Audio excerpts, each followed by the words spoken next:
Will moldy washrooms attract rats to invade my basement?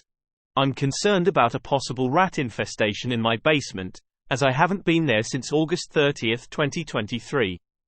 The bathroom drywall is peeling from hot showers, there is mold in the shower, and I've noticed a small puddle on the upper left rim of the bathtub.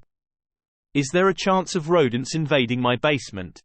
It's important to take preventive measures, such as sealing entry points, removing food and water sources, and keeping the area well ventilated and dry, to reduce the likelihood of a rodent infestation.